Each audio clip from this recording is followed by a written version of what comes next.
ओम शांति। आज सुनते हैं बाबा के कर्म रूपी कदम का 10वां पाठ। सदा कपारी बेहद की खुशी। सदा कपारी बेहद की खुशी। बाबा को सदा कपारी खुशी में देखा। श्री बाबा के अवतरण मिलन की खुशी बाबा को इतनी प्रकाष्ठा रहती कि बाबा के मन वचन कर्मों में उस खुशी का इतना प्रभाव होता, अशांत से अशांत आत्मा भी बाबा की निकटता से अपार खुशी महसूस करती। बाबा कहते, बच्चे तुम्हें तो एड़ी से चोटी तक खुशी का पारा चढ़ा रहना चाहिए अथवा कपारी खुशी रहनी चाहिए, क्योंकि स्वयं त्रिकालदर्शी त्रिलोकीनाथ सर्वशक्तिवान शिव बाबा तुम्हें मिला है। ये 2500 वर्षों के लिए स्वर्णिम राज्य भाग्य का अधिकारी बना रहा है।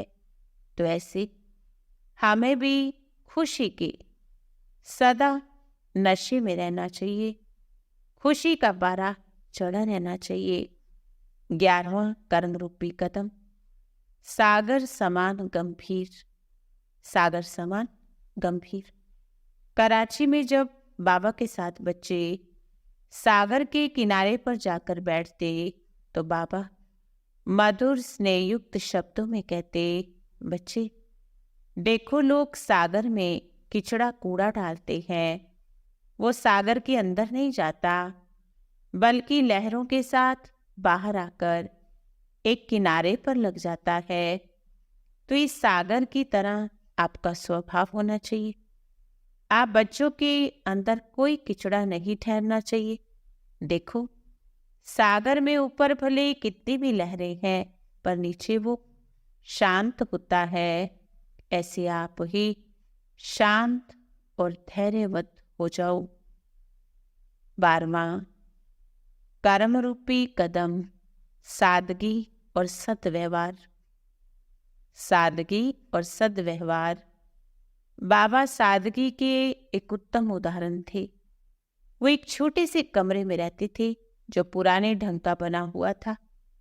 उसकी छत भी टीन की चादरों से बनी हुई थी। यही कमरा उनके विश्राम का स्थान, भोजन गृह, छोटा कार्यालय, बच्चों से मिलने का भी स्थान था। बिस्तर पर सफेद चादरें बिछी हुई, दीवारों पर सफेद सफेद चूना। ना कमरे की कोई विशेष साज सज्जा थी, ना बाहरी कोई बनावट।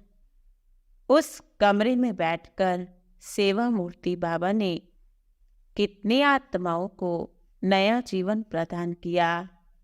कितनों ने वहीं बैठकर प्रभु मिलन का सुख पाया, ईश्वर अर्पित होने का संकल्प किया।